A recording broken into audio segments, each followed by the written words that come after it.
सभी को नमस्कार। स्वागत है हमारे YouTube चैनल VCH स्पोर्ट पे। और मैं स्वागत करता हूँ हमारे एक्सपर्ट कमल भाई का। बहुत बहुत धन्यवाद और सबको मेरा प्यार भरा नमस्कार। चलिए, नमस्कार स्वीकार करिए आप। और सबसे पहले बात करते हैं कि कल जो हमारी टीम हार गई है साउथ अफ्रीका, उससे हम सब लोग डिसअपॉइंट होंगे, काफी निराश होंगे। तो सबसे पहला यहाँ पर हम लोग डिस्कशन चालू करते हैं। सर, ये जो साउथ अफ्रीका ने हमें हराया नहीं, केवल ये हमें बहुत गहरा चोट दे गया। देखिए, ये तो बहुत बड़ी बात है कि हम रन रेट में भी बहुत पीछे हो गए हैं। तो जिसका प्रभाव अगर आने वाले मैचों में दिखेगा, या तो भारत बहुत अच्छी तरीके से जीतेगा या तो भारत बहुत कम मार्जिन से जीतेगा। भारत जीतने के प्रयास पूरे करेगा, क्योंकि एक ही रास्ता है कि या तो दोनों मैच जीते और अच्छे रन रेट से जीते, तभी हम सेमीफाइनल पहुंच सकते हैं। क्योंकि अगर दूसरे टीमों पर डिपेंडेंट होंगे तो फिर वही पाकिस्तान का, जैसे कहते हैं, कुदरत का निजाम हो गया, तो भारत भी कुदरत के निजाम बिल्कुल, वाले चलिए, हैं। ये तो हमारी आशाएं रहेंगी, हमारी पॉजिटिव सोच रहेगी कि हम मैच जीते और सेमीफाइनल का रास्ता तय करें। अब बात कर लेते हैं कि जिसके लिए हम आज सामने आए हैं आपके, कि भारत की हार की क्या वजह रही हैं, क्या कमियां समझ में आई हैं आपको, ये जरूर मुझे बताइएगा। तो सबसे पहले हम बात करते हैं भारत की गेंदबाजी की, जहां से भारत ने गेंदबाजी अच्छी किया। उसके बाद कहाँ गड़बड़ हो गया, रन ज्यादा हो गया, 188 ज्यादा हो गया और कम में रोक सकते थे, कहाँ गड़बड़ी थी? तो भारत की गेंदबाजी लगभग हर मैच में बढ़िया चली है, लेकिन कहीं ना कहीं एक दो ओवर या कुछ गेंदबाजों को टारगेट किया गया, पर्सनली टारगेट किया गया कि इनके ओवर में रन बनाना है। जैसे अर्शदीप को और बुमराह को उन्होंने टारगेट नहीं किया। लेकिन इस मैच में दक्षिण अफ्रीका की कहीं बेटर रणनीति थी कि उन्होंने मेन बॉलर को टारगेट किया, वो भी वरुण चक्रवर्ती को, जो कि भारत की तरफ से अभी तक इस वर्ल्ड कप में सबसे ज्यादा विकेट ले चुके थे। स्पिनर की बात करें तो वरुण की पिटाई हुई कल।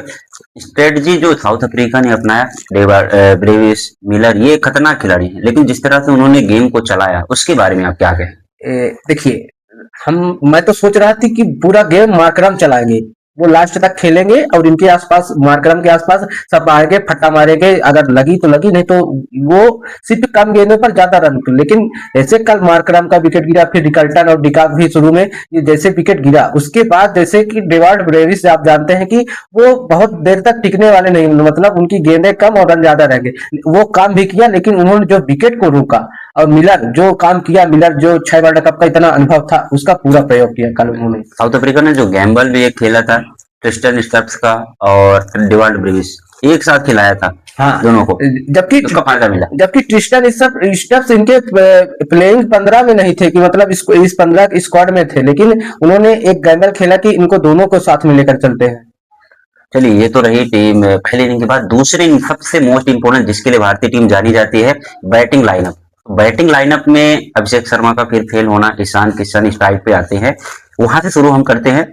क्या वहां पे स्ट्रेटजी थी, और ईशान किशन जिस तरह से आउट होके चले गए, वहां पे क्या सोच होना चाहिए? देखिए, ये सॉरी। एकदम तो पता था कि अभी जैसे अभिषेक शर्मा 3 बार डक पे आउट हुए हैं, तो उससे लग रहा था कि मतलब मार्करम, मैं पहले ही मतलब एक दिन मैच के पहले ही चर्चा कर रहा था कि मार्करम उधर से बॉलिंग करेंगे, कि एक ही ओवर करेंगे, और उन्होंने एक ओवर किया, उसमें शर्मा का विकेट नहीं मिला, लेकिन किशन का चला गया विकेट। तो उन्होंने अपना काम कर दिया था जो उनको करना था, कि मुझको पहले ओवर में एक विकेट चाहिए। वही उन्होंने स्ट्रेटजी जो उनकी थी उसमें खड़े उतरे। बिल्कुल।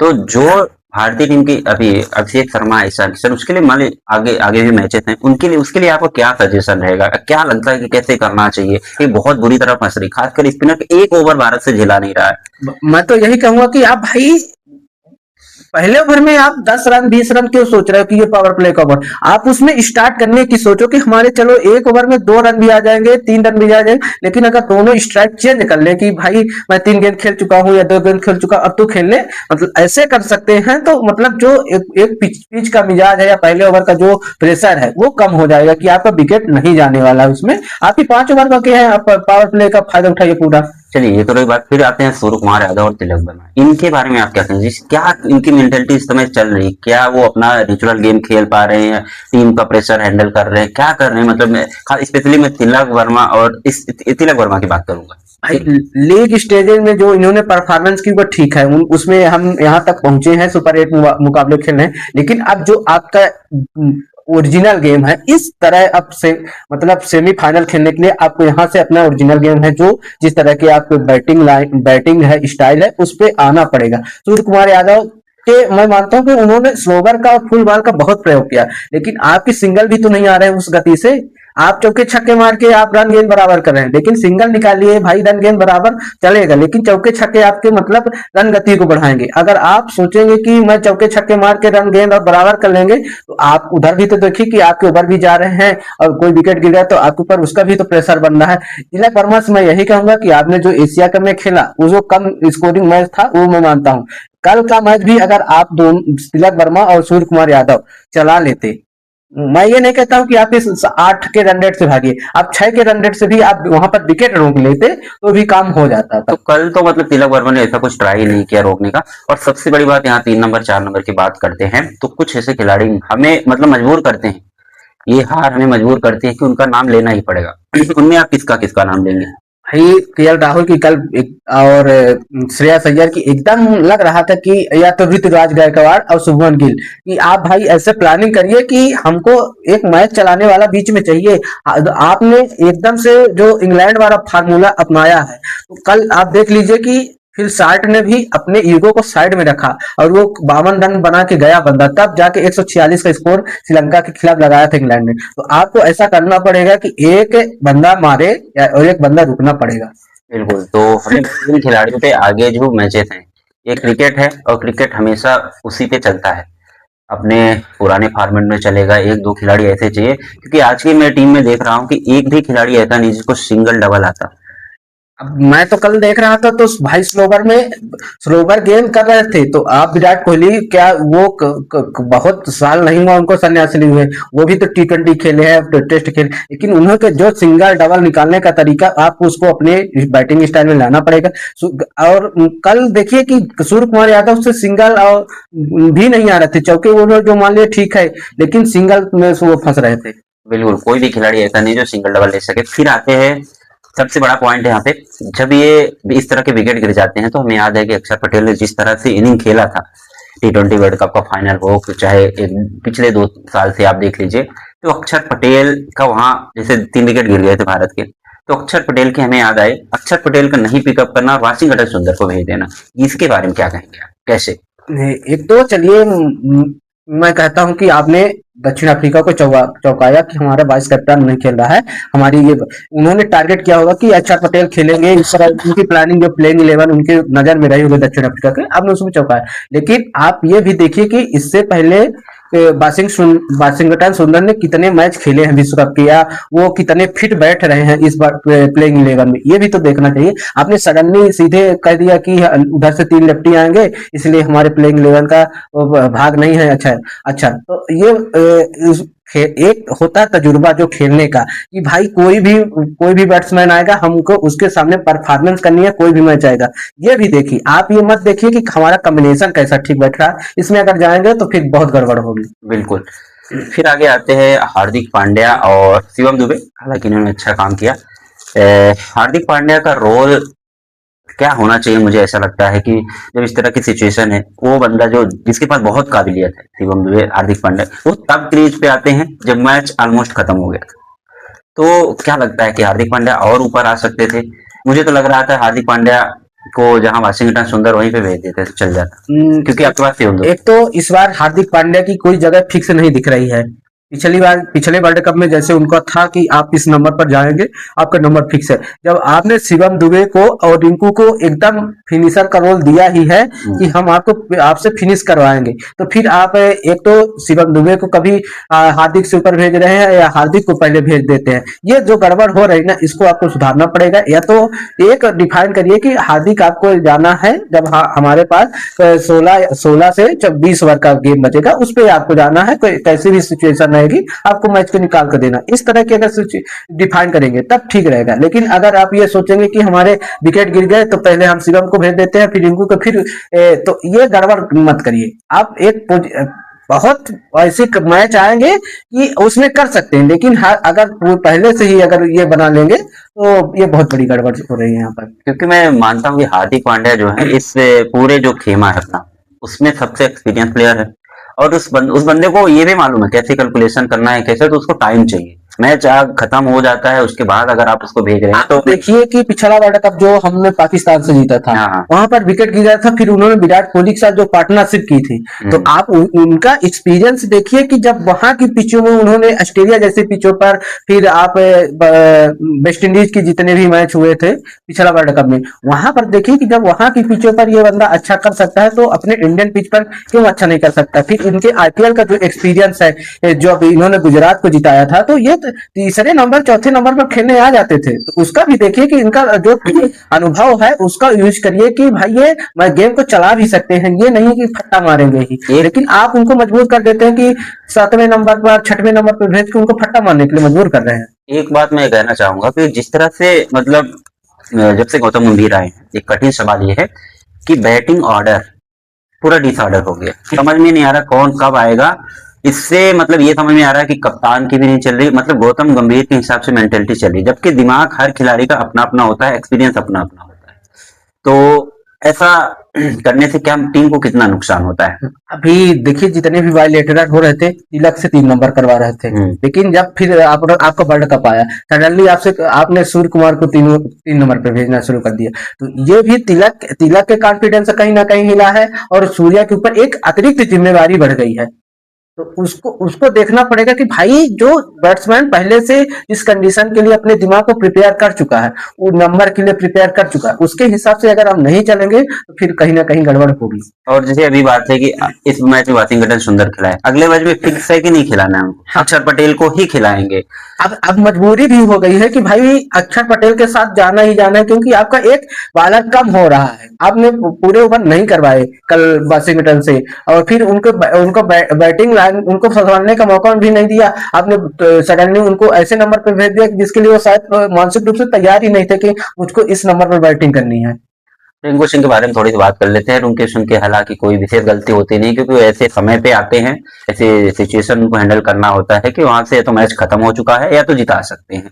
तो रिंकू सिंह को क्या प्रमोट किया जा सकता है अगर आपको इस तरह की सिचुएशन हो जाए कि 25 रन 30 रन के 3 विकेट 4 विकेट। हाँ, कल कल तो एकदम ऐसा लग रहा था कि जो गलती वाशिंगटन सुंदर को भेज कर किए थे शायद रिंकू को भेज देते तो वो बेटर हो सकता, क्योंकि रिंकू ने रोहित शर्मा के साथ जितने भी बायलेटरल हुए हैं या जब भी इतने लंबा समय से खेल रहे हैं, उन्होंने मैच चलाया है, 50 बनाया है, वो उसी नंबर ऊपर खेलते हुए, तो ऐसा नहीं है कि उनमें काबिलियत नहीं, लेकिन अब टेस्ट भी खेलते हैं, अभी आपने देखा रणजी ट्रॉफी भी हाँ, खेला, शतक भी लगाते हैं वहां पे, तो उनके अंदर काबिलियत है, वो सिंगल डबल भी ले सकते हैं। तो ये आपको यूज करना पड़ेगा, लेकिन आप ऐसे अगर सोचेंगे कि मैं अभिषेक और ये किशन अच्छा स्कोर कर रहे हैं, अब सीधे सडनली हार्दिक को भेज दे, रिंकू को भेज दे, तो इस तरह का नहीं, एक बेटर मैनेजमेंट और हो सकता है कि थोड़ी सिचुएशन के हिसाब से भेजा जा सकता है, लेकिन कल की सिचुएशन इतनी बुरी थी कि आपको सोचने पर मजबूर होना था कि भाई हमारा कोई 50 में 50 बनाए, लेकिन पारी को बिल्डअप तो करो, ये कोई कल नहीं दिखा। जैसे तिलक वर्मा आउट, किशन के आउट होने के बाद तुरंत उन्होंने बाहर निकल के मार, जबकि वो उनका नेचुरल गेम है ही नहीं, कभी मैंने जितना आईपीएल करियर है उनका, कभी उस तरह के बैटिंग मतलब उनकी स्टाइल आई ही नहीं इस तरह की। चलिए ये तो रही बातें, अब मैं थोड़ी सी बात कर लेता हूँ, मोस्ट इम्पोर्टेंट बात, क्या श्रेयस अय्यर को अभी भी शामिल किया जा सकता है किसी भी सिचुएशन से, इंजर्ड करके बाहर करके ऐसा कुछ करके। अभी देखिए जितने भी मतलब इन्होंने 15 की स्क्वाड घोषित की है, तो अगर उनको शामिल किया जा सकता है, क्योंकि इन्होंने आगे का मतलब अपने होम होता है, तो एक टीम को ये रहता है कि आप अपने 30 घोषित करिए या 17 जो भी, तो इन्होंने अपने 15 की स्क्वाड घोषित की थी, लेकिन आगे की क्योंकि इनका होम में हो रहा था, तो आप शामिल कर सकते हैं एक आईसीसी, लेकिन आपको आईसीसी को इन्फॉर्म करना पड़ेगा कि हमारा ये खिलाड़ी चोटिल हो चुका है, उसके लिए तो आपकी जितने मैच है उसमें खिला सकते हैं, लेकिन पहले आपको सूचना देनी पड़ेगी। चलिए तो हम लोग बात करते हैं, एक मैं बात करता हूँ कि सूर्य कुमार यादव के बारे में जितना कहा जाता है, गौतम गंभीर के बहुत सारे वीडियोज आते हैं कि बहुत चिल आदमी है, प्रेशर नहीं होने देता खिलाड़ी पे, तो आपको क्या लगता है, मतलब जैसे क्रिकेट है या वर्ल्ड कप में हम शामिल हैं, तो प्रेशर बनाना भी जरूरी होता है किसी खिलाड़ी, ज्यादा आप छोड़ देंगे तो एकदम रिलैक्स हो जाता है, ओवर कॉन्फिडेंस आ जाता है, जिस तरह अभिषेक लोगों के साथ हो रहा है, तो ये कितना जरूरी है सूर्य कुमार यादव को प्रेशर बनाना भी जरूरी है। देखिए सूर्य कुमार यादव के पास मतलब वो शायद उतनी टीम मीटिंग से या मैनेजमेंट का जो रोल है, शायद कप्तान के साथ उतनी बातचीत नहीं हो पा रही कि हमको किस खिलाड़ी को कितना यूटिलाइज करना है, इस तरह की थोड़ी कमियां, कम्युनिकेशन गैप शायद नजर आ रहा है टीम के अंदर, तो उसको ठीक करना पड़ेगा। सूर्य कुमार यादव ने, जैसे अभिषेक का केस था कि उन्होंने कहा कि अभिषेक 3 डक बना चुके हैं, तो उन्होंने कहा था कि मैंने उनकी कमियां पूरी की है, और जब हम नहीं चलते थे वो हमारी कमियां पूरी कर रहा था। लेकिन आपको देखना पड़ेगा कि वो बायलेटरल सीरीज थी, ये है वर्ल्ड कप। यहाँ पर हर खिलाड़ी का एक निकल के आना, क्योंकि हर खिलाड़ी का ही सहयोग होगा तभी हम वर्ल्ड कप जीतेंगे, क्योंकि बायलेटरल सीरीज में ये है कि नहीं जीतेंगे तो भी ज्यादा फर्क नहीं पड़ता, यहाँ हर मैच आपके लिए जरूरी है। चलिए, इससे पहले जस्ट न्यूजीलैंड और साउथ अफ्रीका ने जो एडवांटेज लिया है, भले साउथ अफ्रीका हार गई हो, लेकिन उसका क्या फायदा है, मतलब क्या उन्होंने प्लानिंग की है, इसके बारे में आपको क्या कहना कल देखिए, कल उन्होंने दिखा दिया कि हम आपके साथ सिर्फ अभ्यास कर रहे थे। जो बायलेटरल सीरीज उन्होंने खेला है उसमें वो अभ्यास कर रहे थे, और जो कल गेंदबाजी उनकी दिखी कि उन्होंने जो जो मार्को यानसन, एंगेडी और रबाडा हालांकि बायलेटरल सीरीज का हिस्सा नहीं थे, लेकिन कल उन्होंने दिखाया कि हम आपके साथ सिर्फ यहाँ प्रैक्टिस कर रहे थे, हम पिचों का जो माहौल था उसका जायजा ले रहे थे। तो कल दिखा कि हाँ, उन्होंने पूरे जो इसके पहले बायलेटरल सीरीज खेली है उसका पूरा उपयोग किया कल के मैच में। चलिए, तो आपको और कुछ कहना है इस हार के बारे में और इस आईसीसी T20 वर्ल्ड के आगे जो मैचेस होने हैं, वेस्ट इंडीज से मुकाबला हमारा, जिम्बाब्वे से मुकाबला, तो क्या भारत के लिए रास्ता आसान है या फिर मशक्कत करना पड़ सकता है? कि रास्ता आसान अभी बहुत, अब तो बहुत मुश्किल में फंस चुके हैं। अगर हमको जीतना है तो अब आपकी जो सोच है कि हम पहले बैटिंग करेंगे और बड़ा स्कोर बनाएंगे, उस पर चलिए। आप दोनों मैच जीत सकते हैं, क्योंकि आपके दोनों मैच कंडीशन के हिसाब से बिल्कुल है। जिम्बाब्वे को आप इतना मत मतलब हल्के में लीजिए, लेकिन टेबल टॉपर है। टेबल टॉपर है, लेकिन आपको अब सिचुएशन के हिसाब से मैच खेलनी पड़ेगी। अभिषेक और ये सूर्या और जितने भी खिलाड़ी हैं उनको यही रहेगा कि भाई आप अपना नेचुरल गेम खेलिए, बहुत ओवर फ्लो में मत जाइए। आप 160 170 के स्कोर देखेंगे तो 180 बनेंगे। कल उन्होंने मिलर और ब्रेविस ने यही किया कि भाई 160 हम बनाएंगे, फिर लास्ट में 20 रन बन गए। तो वो जो आप देखेंगे तो ऐसा ओवर 108 ओवर मिलेंगे कि आपको 20 रन 25 रन करने को आराम से मिलेंगे। तो आप बहुत मत देखिए कि हमको 210 करना, 230 करना।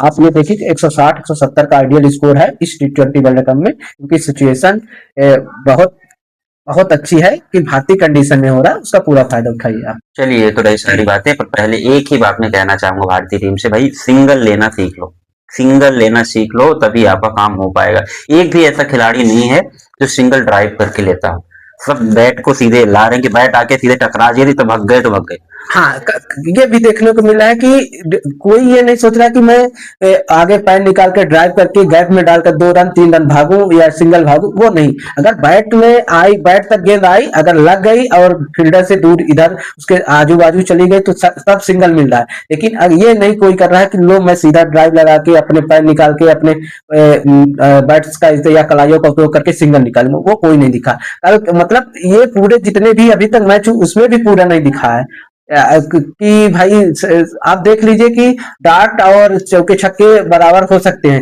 लेकिन सिंगल और ये बराबर नहीं है। तो ये समस्या है। बिल्कुल भाई, विराट कोहली, रोहित शर्मा, जिस तरह से 16-17 साल का अनुभव उनके रहा है, उनसे एटलीस्ट ये तो सीख लीजिए आप। ये नहीं होता है कि आप हमारे साथ विराट जब तक हैं वो जीत गए मैच को और वर्ल्ड कप जिता दिया, भाई उन चीजों को सीखना होता है। और एक चीज और देखा हूं कि लेफ्टी बल्लेबाज जितने भी हैं वो लेग साइड में तो रन बना रहे हैं, लेकिन आप साइड में उनके रन नहीं आ रहे हैं। ये भी बड़ी समस्या है। आप भाई आप साइड में चौके छक्के मत मारिए, लेकिन आप साइड में कम से कम इतना तो कर लीजिए कि आप सिंगल निकालना सीख लीजिए। आप साइड में आपको ये पॉजिटिव इंटेंट आना चाहिए आपके अंदर। चलिए, व्हाट अबाउट शिवम दुबे, किस तरह से ये टूर्नामेंट उनके लिए जा रहा है? तो शिवम दुबे तो आप क्या कह सकते हैं कि उन्होंने जितने भी मैच हुए लीग स्टेज के, और कल का भी मैच देख लीजिए, उनकी अप्रोच बढ़िया थी भाई। तो अब मैं कहूंगा कि एक ही पॉजिटिव दिख रहा है बंदा, जो कि हर मैच में उसका पॉजिटिव एक विकेट निकाल रहा है और रन भी बना रहा है 20-25। जो उसको रोल मिला है वो अपने रोल में एकदम फिट है और अपना कार्य भी कर रहा है, कोई दबाव उसके अंदर नहीं है। चलिए, ये तो रहा पूरा शो। आप लोग जरूर बताइएगा कि इस भारतीय टीम में क्या कमियां हैं, क्या भारतीय टीम के हार के कारण क्या क्या सुधार किया जा सकता है, क्योंकि भाई सोशल मीडिया का जमाना है, आपकी बातों को भी नोटिस किया जा सकता है कहीं भी। तो आपसे हमें अनुरोध रहेगा, रिक्वेस्ट रहेगा, आप कमेंट के माध्यम से हमें जरूर बताएं। मिलते हैं नेक्स्ट वीडियो में, देखते हैं भारत का क्या स्थिति होती है। विश करेंगे कि भारत जीते और हम फाइनल मुकाबला में जीते, और फाइनल में मैं चाहता हूँ साउथ अफ्रीका से हो और हम भारत फिर से जीते। मैं भी चाहता हूँ कि भाई अच्छी टीम से हो फाइनल। कोई ऐसा नहीं कि यार अगर कोई टीम का किसी भी लड़खड़ाते हुए पहुंच जाए, और फिर या तो मैं तो सोच रहा हूँ कि भाई न्यूजीलैंड से फाइनल हो, बिल्कुल। और या तो दक्षिण अफ्रीका से, क्योंकि ये बढ़िया टीमें हैं जो चैलेंज देती हैं हर स्टेज पर भारत को। तो इनसे फाइनल हो तब लगेगा कि हाँ भाई हमने लड़ कर जीता है। चलिए हम लोग आपसे विदा लेते हैं, मिलते हैं अगले वीडियो में। तब तक के लिए अपना ख्याल रखिएगा। नमस्कार, जय हिंद।